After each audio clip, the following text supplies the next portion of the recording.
What if the key to longevity wasn't found in a supplement bottle, but in the ecosystem inside your belly? Welcome to the Aging Well podcast, where we explore the science, stories, and strategies behind living a longer, healthier, and more purposeful life. I am your host, Dr. Jeff Armstrong, an exercise physiologist with a passion for making science simple and life better as we age. My guest is Kara Siedman, a registered dietitian, certified diabetes care and education specialist, and a pioneer in using microbiome science to promote true wellness from inside out. Kara brings more than 15 years of clinical experience and more than 20 years of yoga and mindfulness practice to a powerful vision of aging that integrates food, movement, thought, and connection. We'll talk about the surprising links between gut health and emotional well-being, the role of inflammation and insulin resistance in aging, and why community and self-awareness may be as important as fiber and fermented foods. This conversation will help you reconnect with your body's innate intelligence and reveal a new path forward, a path to aging well. The Aging Well podcast encourages informed decision-making and always consult your physician and scientific literature when making decisions about your health. Kara, welcome to the Aging Well podcast. Tell us a little bit about yourself and how you came to connect nursing, yoga, mindfulness, and gut health. Well, thank you so much for having me on, and I'm excited to be here. And so I'm a registered dietitian. I've always been sort of into nutrition and was actually going down that pre-med track, knowing I wanted to help people, but didn't really like touching people. And so nutrition kind of became my focus, and found myself working in various demographics, came through with different patient populations. And during my time of school, while I was getting so into health, early on, I got very much into yoga and meditation. And that really drove so much of my not just personal path, but my professional path as well. And really utilized a lot of the teachings that I was taught and all the practice and work to bring it to my professional life as far as surrendering and being very open and listening to people. And it kind of fit very well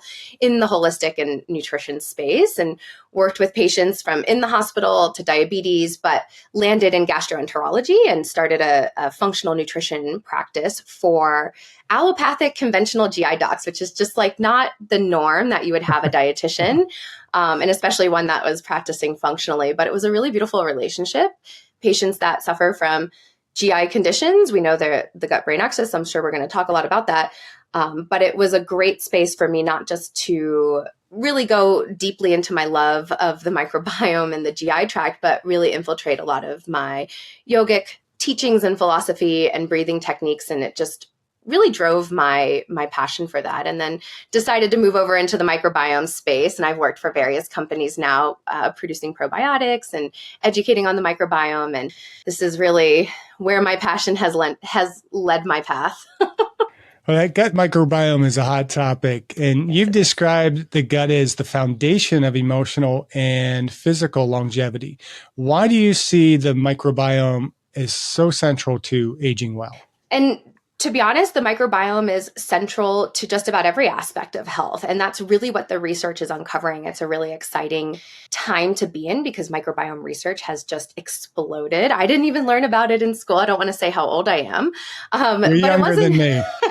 Well, you definitely didn't learn about it, but I didn't learn about it either. You know, the Human Microbiome Project kicked off in 2007. And we just are really beginning to uncover. I feel like we're in this sort of next frontier of health where the microbiome is truly being seen as the foundation. And I work for a company right now called Resbiotic, and that's actually a term that we've coined, which is the gut X axis. And I love that because it highlights as this central communicator or central hub and how it communicates bidirectionally, right, to the rest of the body. So we know that, say, for example, our brain, our lungs, that when we have imbalance or dysfunction, it can send and communicate to the gut and vice versa. And so it's an exciting area to be in because we used to look at nutrition or genes, environment as the major indicators of health. And yes, they are, but there's a third leg of the stool now, which is the microbiome. So what are some of the biggest misconceptions you encounter around gut health, especially with older adults? So I think one of the biggest things when it comes to gut health is you have to have GI issues to have an unhealthy microbiome. And one thing we've learned as we're starting to dig deeper into aging and how to age healthfully and looking at both lifespan and health span, that our microbiome changes as we get older. And when we look at people who are the healthiest as they age, they have healthier looking microbiomes. And that is and healthy microbiomes have very characteristic microbiomes. And so I think one of the biggest misconceptions is, oh, my gut doesn't hurt. I don't feel bloated. I poop normally. My gut is healthy. Well, do we sleep well? How's our skin? Do we have a lot of anxiety? Do we suffer from depression? What else is going on in our lives, in our body, that could actually be linked back to the health of our microbiome? Yeah, we're going to get into this a lot deeper because I feel like that's been the missing link in part of my aging well, is trying to figure out what's going on with my gut. And then I think it affects my sleep. And I think, I suffer from occasional eczema. And there's just different things that have always pointed back to the gut. And it's like, but I am like super regular when it comes to pooping. I mean, you could set a clock to my poop schedule. And so not to start diving into that too deeply, but how has our understanding of the gut-brain axis evolved over the past decade? And how can people use that knowledge more practically? Yeah, I mean, I'm happy to get into your poops if you want. This is second language to me. I hope that. No. I didn't bring a sample with me. Although that's how I envision all these microbiologists. They're just like sifting through. But yeah, I mean, I think that's one thing that when we look at this connection of the gut to the rest of the body, the gut-brain axis is one area of health, or in one area of this sort of bidirectional communication loop that's really been studied. I mean, we call the gut the second brain. We understand that we have very visceral feelings, right? When we're nervous, you've got butterflies in your stomach, or we have sayings in our life of like, go with your gut feeling. And it's because this connection is real. And so I think what's helped us in this understanding is we know the gut can drive dysfunction to the brain. So I've worked with so many patients that have suffered from things like irritable bowel syndrome, which has been renamed to disorders of gut-brain interaction. We used to call these functional GI disorders, and that was seemingly thought of as being less legitimate. And so now they've been renamed to disorders of gut-brain interaction, which really highlights truly what's happening. So I've had so many clients and patients that I've worked with that have said, oh, I've never had anxiety until all my GI issues set in. Or we have the opposite, right? We have where I get so nervous, I have to poop, right? Or I've got those butterflies in my stomach, or I'm so nervous I can't eat, because what's happening in our brain and that instability can drive then changes to our gut. And so now that's kind of led to further development of precision probiotics, precision interventions, different types of therapy that are truly honing in on the gut-brain axis and the mechanisms involved in that connection. So what are some of the early warning signs, whether that's physical, emotional, that people should pay attention to that might signal that they have gut dysfunction? So of course, GI issues are going to be those first signals, right? Maybe changes in our bowel habits, maybe some bloating, maybe just not feeling normal, right, in the gut.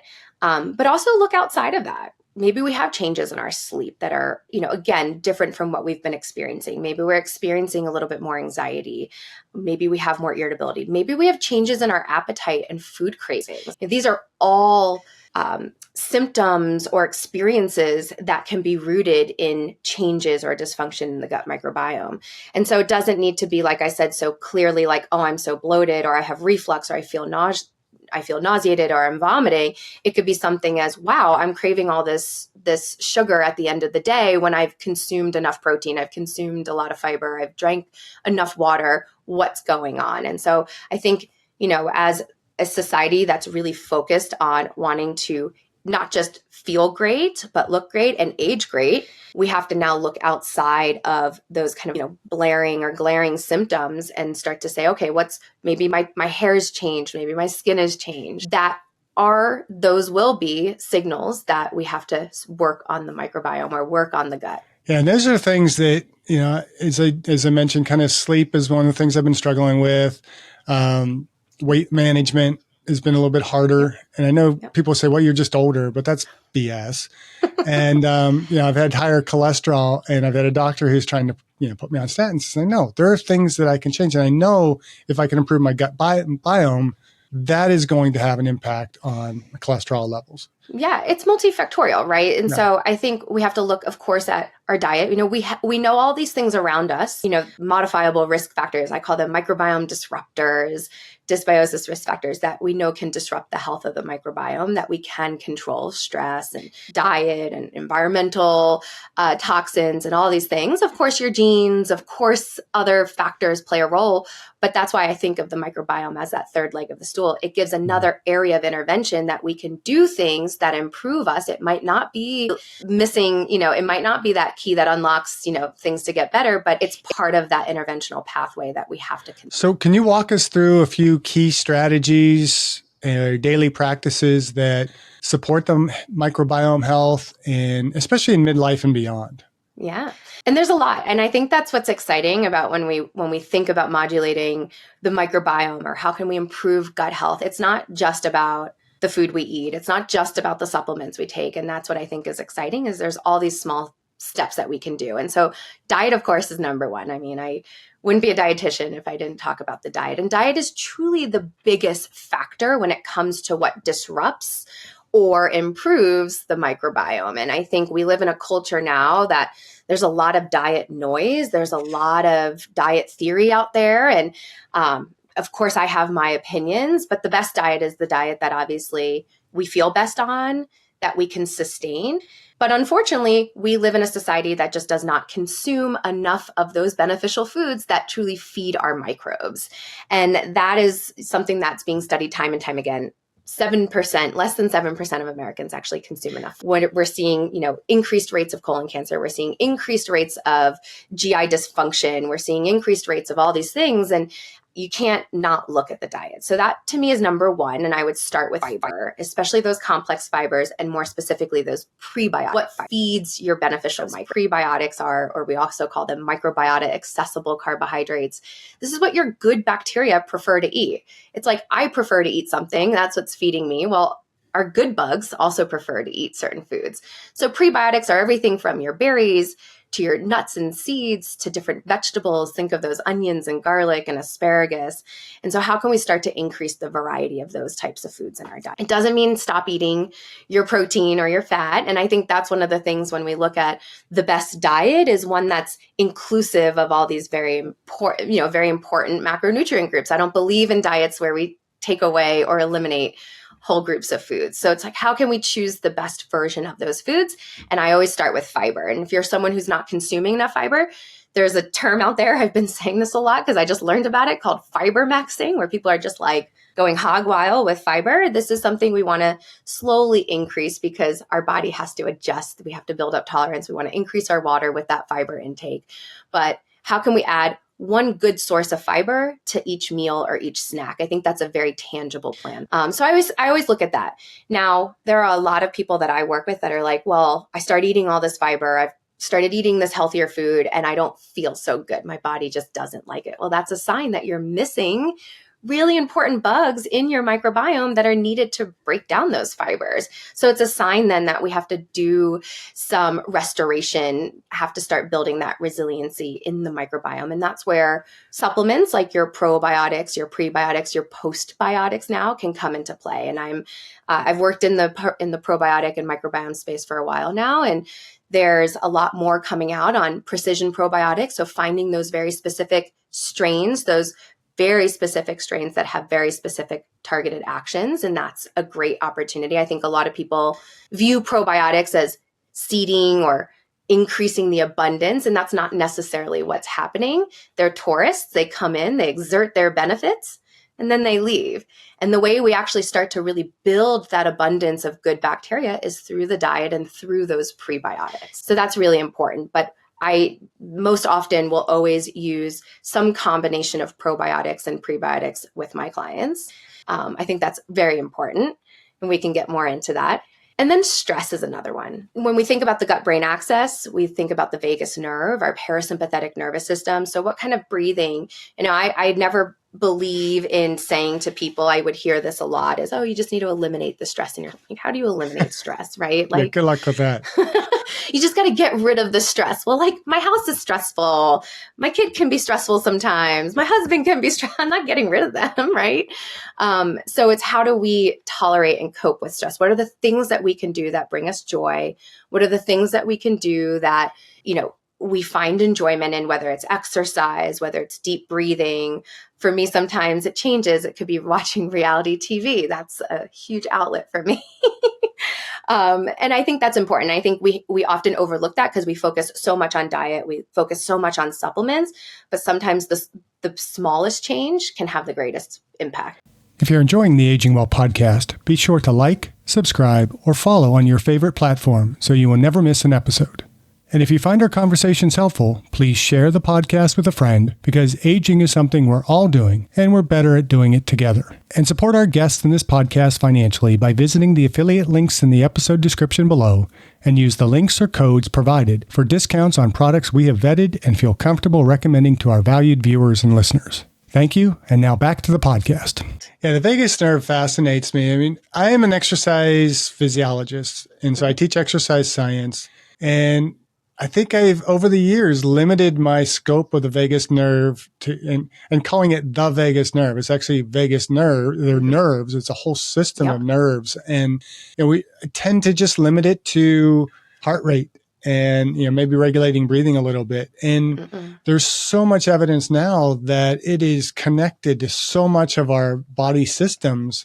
And it's amazing that just something as simple as box breathing or certain breathing techniques can have such a dramatic impact, not only on our heart rhythm, but on everything that's going on in our body. Yeah, when we think about the vagus nerve, it's this super highway. It's the main, path that connects the gut to the brain. And if we have a weakened vagus nerve, that is a driver of dysbiosis or imbalance in the microbiome. And so I utilize deep breathing techniques, especially working in GI for as long as I did, as part of my path, because it's something so easy that we can do that has such profound impact on strengthening the vagus nerve. So if you strengthen the vagus nerve, then you start to strengthen the communication between the gut and the brain. Even little things like I sit on a ball right now and sometimes just bouncing, right?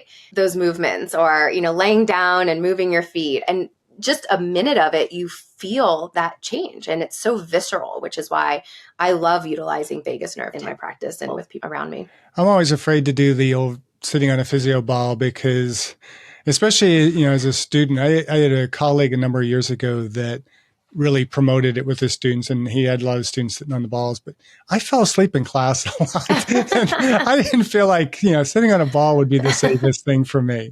I will say, so fun fact about me, and I've worked in various entities, I have actually never sat in a chair at work. I've always had a ball. Never. Yeah. I still never. Nope. All my offices had the ball. And it was funny when someone would sit at my desk there, like I would come in the next day and, it'd be moved away and there'd be a chair there. Even here, I have my home office. I've never owned an office chair.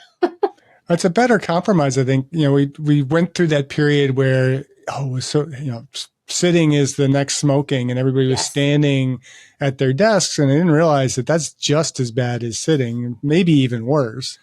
But sitting at the ball, at least you're kind of, you're stimulating the lymphatic system, you're stimulating the vagus nerve, and you're probably staying awake a little bit better because you're afraid of falling off. Yeah.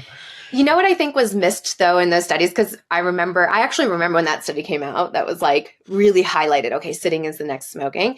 What I think is actually beneficial is when you go from sitting to standing, because that's actually, it's squatting and how fast you can stand is a marker of, how well we're aging. And so I need to stand sometimes to get that change of pace. But yeah, the ball, I recommend it to everyone. Well, maybe I'll have to slip into that. We'll see. I have a new academic year coming up. Maybe I can replace my chair with a ball. We have plenty of physio balls in the lab. So yeah, you just have to keep putting air in it. That's sometimes the problem. It starts to deflate. I start feeling shorter. If I were doing this podcast, suddenly my camera would be shifting upwards, and it's really that I'm sliding down. That's how I know. Is like looking. So how does stress impact the gut? And we've been talking about the vagus nerve, but what integrative approaches have you found most effective in helping people to reset that stress response? So stress is, I always say chronic stress, especially because acute stress, you want that that initial reaction where you get that surge of cortisol, right? But chronic stress is really a sort of maladaptive process that keeps our body in this acute stress phase. And this starts to impact and one of the sort of mechanisms behind the gut-brain axis is our HPA axis. And we start to get this high and increased amount of cortisol. And so that increased cortisol actually can start to break down the gut barrier. And so it's a driver of imbalance. It's a driver of a decrease in your barrier integrity. So your fence post is getting knocked out. And so now the microbiome is not protected and your immune system is not protected. It's the fence that separates the two. And so then what we start to see is pathogenic bacteria, opportunistic bacteria, bacterial components like lipopolysaccharides, which are endotoxins contained on our bacteria. So again, when everything's grooving and healthy, it fluctuates at low levels. But if we start to get this breakdown because we have so much cortisol being increased all the time, then those lipopolysaccharides can translocate and can get into systemic circulation, and they can cross the blood-brain barrier and start to promote more neuroinflammation. And it's this sort of vicious cycle, which is why we say chronic stress is a maladaptive process, because it keeps our body in this acute stress phase. It releases pro-inflammatory cytokines that continue to activate your HPA axis. So instead of that negative feedback system saying like, hey, you're good, you can chill out now, that gets turned off. And so there's nothing telling your body to actually chill out. So we talk pretty often on this show about the power of community. How does social connection influence gut health and metabolic resilience? You know, it's interesting. A lot of the things that are being talked about that are important when we look at healthy aging, and especially with all the Blue Zone research, and these are very similar things that support the microbiome, because if you have community, and interestingly enough, we share microbiomes with our community. So we'll do microbiome studies on people in the same household, and there's some sort of shared, sort of stable community that exists. So we can get really esoteric there in choosing partners based on their microbiome. But it is important because community also builds happiness, right? And community builds a lot of structure around how we cope with stress. And so again, if we can find ways of managing stress, and you talked about, what are things that we do from interventions, from obviously exercise to community, that if you can help quell and calm that inflammatory stress response, then that in turn is also going to support the health. And which is why it's not so black and white, like just do this or just do this. It's really multifactorial. And every change and every intervention that we can do that's supporting stress, that's our diet, taking precision probiotics that we know can even, support mental well-being.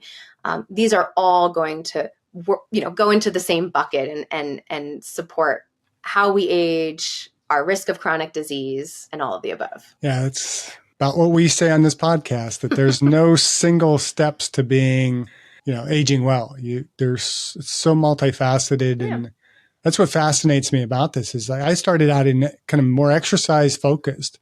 And the more I went with this, and I was teaching a pathophysiology and exercise class, I still teach it, but I had come to the conclusion that there are really 4 steps that you need to take to live well and to not get sick. And that's exercise, eat a healthy diet, maintain a healthy body composition, and don't smoke. But that has evolved over the last several years to include sleep hygiene and, purposeful social connections. Yeah. And that even that diet piece has been refined a lot more and gets refined a lot more as we start talking about things of probiotics, prebiotics, and all that kind of fun stuff. And exercise, I think exercise is interesting too, because we've learned a lot more about exercise, and what's thought of as a healthy amount of exercise and what's healthy for one person isn't the same for the next. And interestingly enough, like when you look at the elite athlete population and you look at, at pro athletes, they actually face their own microbiome challenges. And so we see elite athletes or ultra athletes that have GI dysfunction, that have the EGIDs. And so they have gastrointestinal distress syndrome.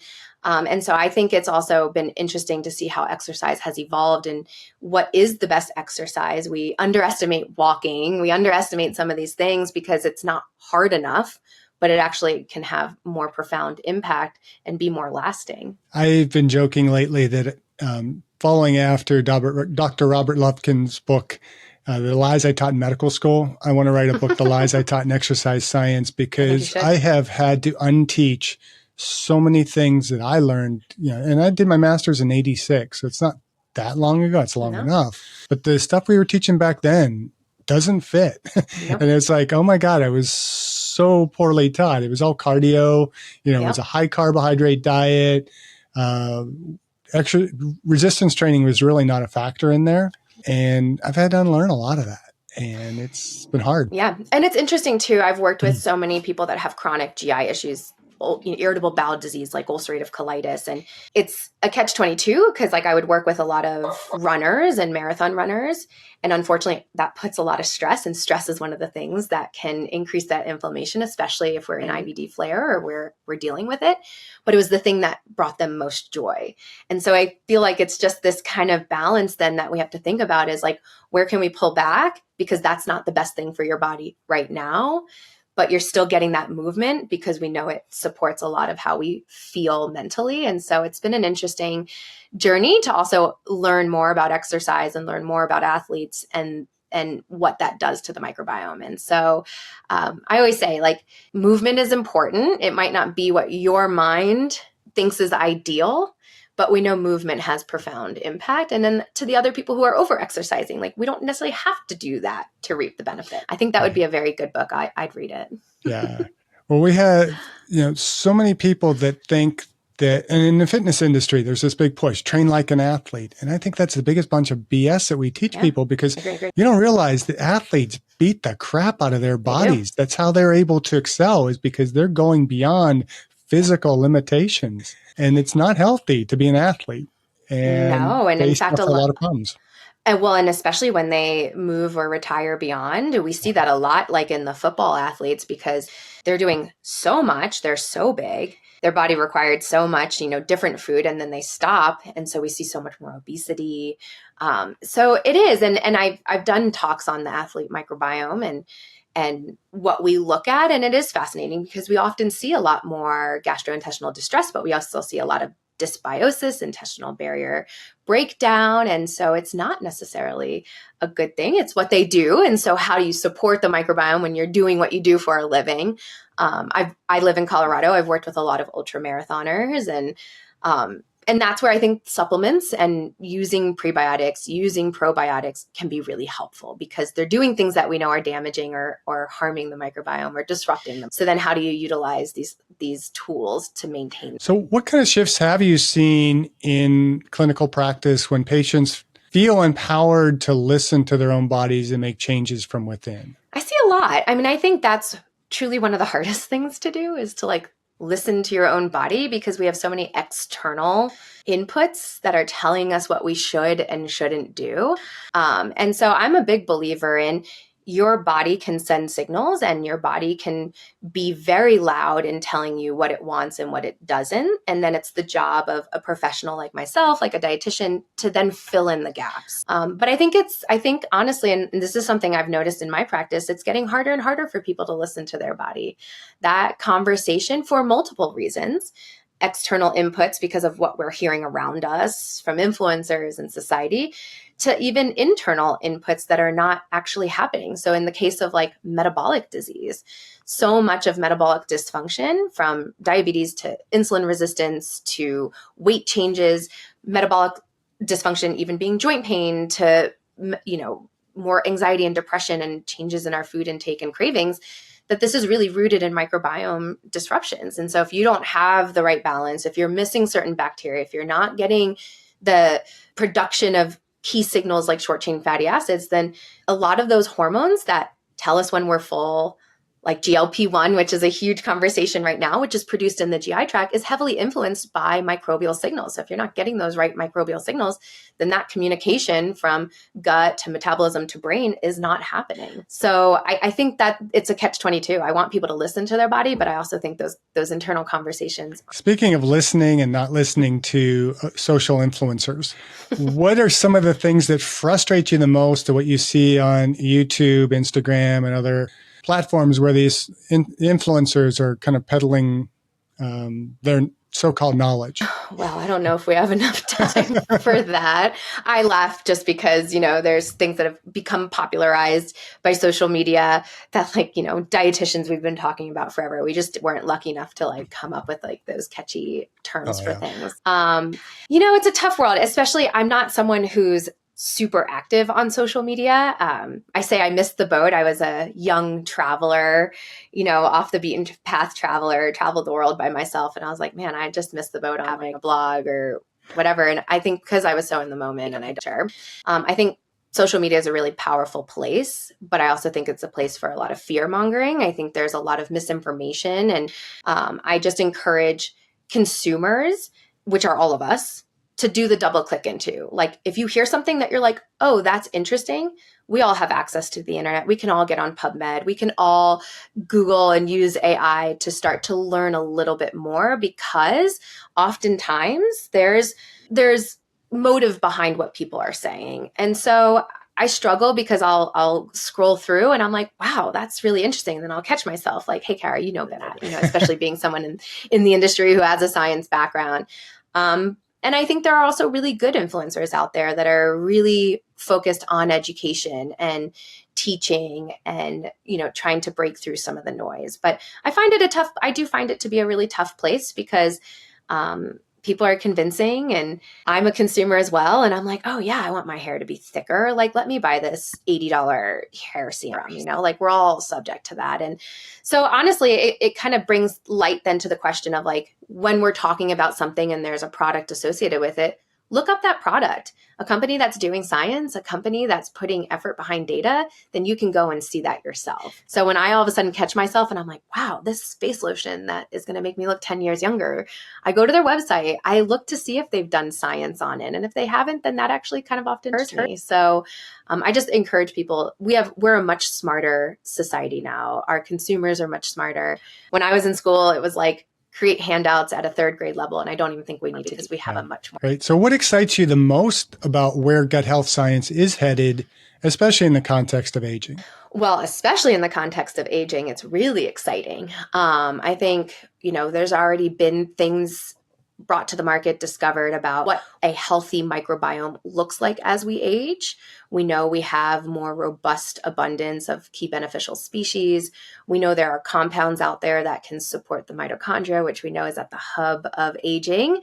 And so I think we're just going to get deeper into that. And where I'm excited to see the microbiome space go is, in general, the microbiome space is moving towards more precision, meaning we have advanced DNA and advanced technology to study more of the DNA around bacteria.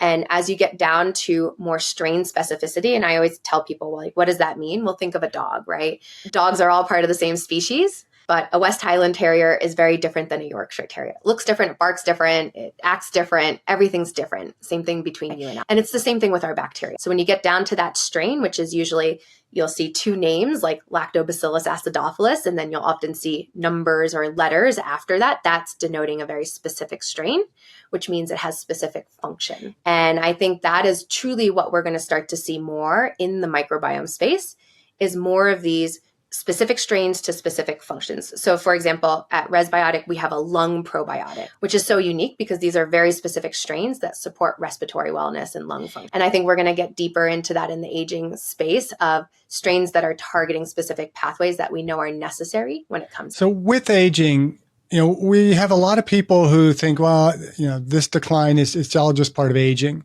How much of the decline in our gut function is truly just, this is how we're wired as we age, and how much of it is just our lifestyles are so out of whack that we tend to see these declines because of the lifestyle, not because of the fact that we just had another birthday? So I think that's what's exciting about the research around aging. Dysbiosis, meaning an imbalance in the gut microbiome, is part of that 12 hallmarks of aging. And so we know it's playing a role. We know that as we age, we naturally start to lose diversity. This is something we see, especially in women as we go through menopause. But when we've looked at the healthiest people living, say, over 100, that they have distinct microbial profiles or signature. They have more of your short chain fatty acid producing. They have more of these kind of unique keystone species. And so what supports that? Well, everything from your lifestyle to what you're eating, And maybe also, I think too, as we're aging, what are the things we have to shift and change proactively to maintain that health? So maybe it is when we get to 50 and above, we have to start increasing the amount of prebiotics because that's what feeds those beneficial. So for example, Akkermansia is a strain that gets talked about all the time when it comes to aging. This is a mucin degrading strain. It helps to build that gut barrier, your security perimeter being very important. Now, some people don't ever have it and we don't know why, or some people have it and it starts to lose abundance, but most of us have it at very, very small amounts. So it's not necessarily, oh, I need to take a probiotic because that's going to build that abundance. It's, I need to feed that bug because it's on life support. We've got to give it what it needs to come back to life. And that really is your prebiotics. And specific prebiotics like resistant starch is one that really helps to feed your bifidobacteria and your Akkermansia. So it might be some of these things, well, as I'm aging, I might have to shift my exercise. Maybe I'm not running marathons anymore and I'm doing more walking, but maybe I need to start to change how much of these specific foods and these precision foods and utilizing these precision prebiotics as I get older that can preemptively support the microbiome as we get to the next chapters in our life. And a lot of that's being looked at, especially in the role of menopause and what happens, or a microbiome change. So if someone is just starting to pay attention to their gut health, what is one simple but transformative step that they can take today? So first and foremost, start with the fiber. Start slowly increasing. Look at your plate. Do you have a vegetable there, right? Whether it's potato with the skin, sweet potatoes with the skin, whether it's your asparagus, your onions, or your garlic. Maybe you have the same vegetables. Well, can we add one new vegetable in a day? Like start small. Maybe it's sprinkling some chia seeds or basil seeds or adding some nuts to your salad. Again, I say that you can easily go online and print out, like, give me the most comprehensive fiber list. I have one that I actually keep on my refrigerator because it's so easy to get stuck into the same, pattern and choosing the same fruits and the same vegetables and the same nuts and seeds. So every day every week when I make my grocery list, I choose 3 new fiber containing foods that I'm like, hey, I haven't had. It challenges me to increase that diversity because that's really important. We don't want to eat the same things. We want that diversity. And if you're finding like, I really just don't like these foods, I can't do it, then we need to seek out good quality prebiotics that we can add to our water, that we can make in a smoothie. At Resbiotic, we make something called Resg Prebeet. It's a resistant potato starch that combines beetroot, which we know beets are so important when it comes to mitochondrial health and stamina and circulation. Maybe it's adding something like that in. That's so easy I put it in my water in the morning with my electrolytes and all my other stuff that I add into there. And it's a way of ensuring that I'm getting this precision food that I know is supporting healthy. So does this kind of support the idea of more seasonal eating? I like seasonal eating. And I think that can sometimes be a little bit easier when looking at what's in season, because then you don't have this like grand list of foods. And it's like, hey, in the summers, you're going to prioritize this. And as we start to shift to fall, which I've already admittedly started shifting to fall because I'm such a winter squash girl. I can make so many things out of every single winter squash out there. And so I think that makes it a little bit easier to create that diversity. And that's so important. So if you eat seasonally, you're naturally going to have diversity in your diet. So what are your favorite overall high fiber, gut promoting foods that you like to eat? So simple. Onions and garlic are probably the easiest. And what recipe doesn't use onions and garlic? Now, a lot of people have problems with onions and garlic. They're fermentable. So it's, again, the food that your bacteria like to consume. So if we're not consuming them or we've had gut issues, then we have to work through it a little bit differently. But that's one of the simplest, in my opinion, because they add so much flavor. I'm also a big fan of basil seeds, which are like similar to chia seeds. I sprinkle them like on my yogurt. I sprinkle them in salads. My daughter calls them sprinkles. And so we use them in lots of different things. And 2 tablespoons has like 15 grams of fiber, crazy amount. And that can be something so simple because you're adding it in addition to what you're eating. So it's not like, oh, I need to make something new. Chia seeds are very similar. Hemp seeds, these are all additives that I call that enhance the nutritional quality of what you're eating. So if I've made, a soup, I might sprinkle the top with chia seeds and basil seeds to kind of give some texture. And those are just such simple ways of increasing the nutritional quality and, more importantly, the fiber. So am I doing well by starting to eat more steel cut oats with hemp seed, chia seed, wheat germ, and I also add in flaxseed. And we also put flaxseed in our coffee in the morning. Oh, interesting. Yeah. That's a great meal. You just need to make sure you've got some protein on the side, right? So we've got that good balance. And I think honestly, that's a really common thing that we see in the diet is we over prioritize one nutrient group or one macronutrient group over another. And it's really about balance. And so I think of like, okay, if each meal I'm going to have carbs, protein, and fat, what carbohydrates am I including? Is this one that contains a decent amount of fiber? Maybe I need to add some additional things to make it more robust. What's the protein that I'm choosing and where's my fat? Maybe it's in the, cooking it. But that's a really fiber dense. So I love that. Maybe put some Greek yogurt in there as well. And then really good balance. Yeah. So what recommendations do you have for the two very bipolar nutritional groups we have in the influencer space right now? The carnivores on one hand and the pure vegan vegetarian on the other hand. It's like far ends of the that same spectrum there, right? The diet spectrum. So I'm not an extreme person. I'm a Libra. I like balance naturally.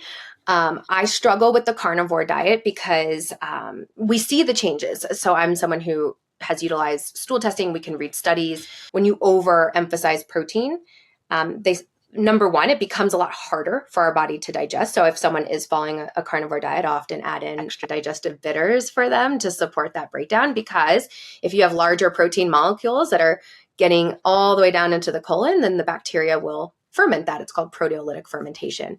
And the byproduct of proteolytic fermentation can be things like ammonia and cresol and polyamines that in large, in high amounts can actually be really harmful to the body, especially if you have dysbiosis or an imbalance, which 80% of us, right? And we all, especially because things can kind of shift. And so I don't like that. Personally, I just think it's hard on the body. And again, it lacks fiber and a good amount of fiber, which we know has been studied time and again in what's the best for your gut and what's the most preventative when it comes to a lot of health. And I know people will jump at that and say this, but there's lots of good new research. And the problem with the nutrition space too, I will say, is that we don't have a lot of research. It's hard to get really good quality nutrition studies done. Funding can be difficult. So I'm not a fan of any extreme. Now, I was vegetarian and vegan for a very long time. I just personally didn't really like meat. And I struggled to get enough protein. I struggled to get that balance. And my body actually at one point was like, and I got into exercise where I was really finding myself like overly hungry and I was having a not as good muscle recovery. And so that actually shifted me to more vegetarian, pescatarian, where I really tried to emphasize then more of that protein carb balance, which is something I promote very much with my patients. So whether you're eating meat or not, I still emphasize protein to carbs. And so I think that when whatever diet you follow for religious, for personal choices, for taste and preferences, how do we create the most balance? And this is why the Mediterranean diet is always looked at as the most the most healthful diet, or that diet that is the healthiest. It's not because, it's Mediterranean in nature, although the Mediterranean lifestyle is the one that gets looked at the most. It's because it doesn't exclude any macronutrient group and it promotes. Yeah, and I think, we have focused more on the Mediterranean diet just because that's what's come up in the literature. But I've heard things like the Nordic diet. Yeah. And if you really apply the principles, you can apply it to almost any regional diet. Yep. Now, even like a Mexican diet can be very healthy. Oh yeah. When it's done in a more Mediterranean fashion, where it's eating more seasonally, eating more local, reducing the amount of overall meat products we're eating, still getting our protein, but eating a lot more legumes, eating a lot more high fiber vegetables, eating seasonal fruit, and so on. Yeah, when you look at the diet in Japan, it's like a lot of white rice, right? I was like, I had never eaten in my life. And we generally don't, we say, we don't want to eat as much white rice. But you look at the rice, but what is it paired with, right? They have very good lean sources of protein, and they have a lot of fermented food. They eat a ton of fermented vegetables and natto. And we know fermented food impacts and modulates the microbiome. Obviously, it's got beneficial bacteria, but more so it's those postbiotics, what those bacteria are producing, that really support the health. And so that's why I say to people, well, if you don't like brown rice, don't eat it. But what are some other things that we can add in that we know can support the health of the beneficial bacteria and support the gut? So now I'm going to ask you the question I ask of all of my guests. I don't know if you're prepared for this yet or not, but what are you doing personally to age well? You've alluded to some of this. So Yes. And I'm not perfect, right? Because we're human, right? I feel like our modern society and where we often live is not necessarily how our bodies and even our microbiome, were made to be able to deal with. So I do a few things that I think are hopefully working for me. I'm an avid yoga practitioner. I'm a meditator. And so for me, that's such an important part of my life. I've been doing for over 20 years because it's the way I've kind of learned to help me tolerate some of those external factors that impact me. And I'm human. I get frustrated. And just this morning, I have a 3-year-old. And so she tested my boundaries. And thank goodness I practiced this morning. So that for me is number one, yoga. I mean, we can have a whole nother conversation about yoga and the benefits. And that is a really important part of my life. I do emphasize diet. I do, we're not perfect. I try to live by that sort of 80-20, 70-30. So how do I challenge myself to consume those beneficial foods, those fibers? How can I increase the diversity? And every day I'm like, well, maybe this is the day I can do it a little bit better. I also do take a handful of supplements. I am not someone who believes that you can get every single thing. It's just not possible. I live in Colorado. I don't eat a ton of fatty fish. So I definitely take an omega-3 fatty acid. The sun is super strong here. I wear sunscreen. So I do take D3 and K2. I do take probiotics and prebiotics in addition to the fermented foods that I like to eat. Community is really important for us as well. Although my dream is to move to a smaller town where we can have a much larger community and not I live in a city and right outside of a city. So that is one of my dreams. One thing I am working on, which is I'm not as successful at, is getting outside and walking every day. I work, I'm busy. I get up in the morning and do my exercises, but we know that can oftentimes be offset by the sitting all day long.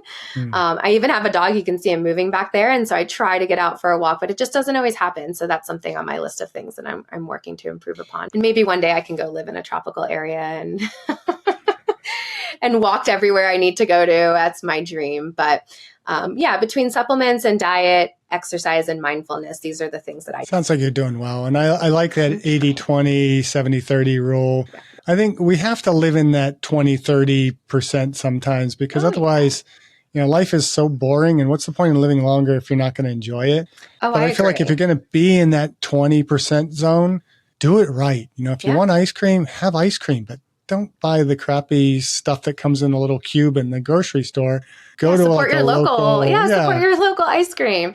I feel the same way about this. It's how do you do the 20-30 and do it the best you can? Listen, I'm not someone who abstains from alcohol all the time, but I'm not drinking every day. And I do. I think if you are not enjoying life, and this is even in my diet philosophy and what I've worked with patients, if you are on a diet that is not sustainable, that you can say, I can be on this forever, that's not the right diet for you. Now, of course, we are going to shift. And of course, we're going to deal with things throughout life that we have to make those choices. I've got some chronic stuff that I've dealt with. And so I've had to go on more extreme diets. But how do we choose the plan that brings us the most joy? And that might include, some of those processed foods. Listen, and I'm trying to teach that to my 3-year-old too. I don't want her to be fearful of things, but it's also learning about balance and choose the things intentionally that you maybe know are not the best for you, but you're going into it with an intention. Yeah. And there's some good stuff out there. I mean, we don't have to have like crappy candy or crappy processed foods. There's some good stuff. My son came home last night and he was so excited to share with us these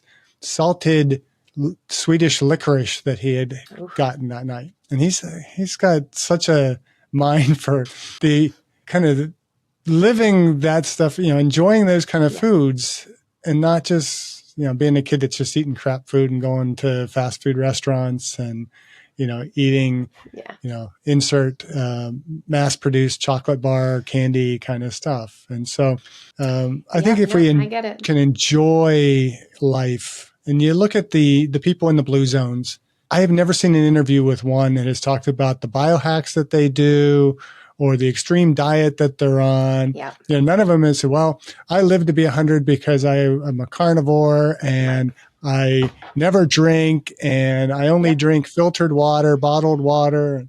It's like, no, they live their lives. Then that's why it's the bucket theory, right? Like it's all these different things that we know impact us. And so that's why it's not one thing over the next. And so I agree. I mean, if you looked in my pantry right now, you'd see some yummy treats in there. We've got some new snacks that we've experienced that, my little daughter loves. But I think it comes down to, again, it's all about balance. Some things are going to impact your bucket more than others. But how do we incorporate a little bit of all of this? And I think that's really where the magic lies. And I think we all have a different bucket too. We have to consider that as well. What you put in your bucket is going to affect you differently than what I put in my bucket. So this has been a fascinating conversation. Is there anything we missed? Any questions I forgot to ask or neglected to ask?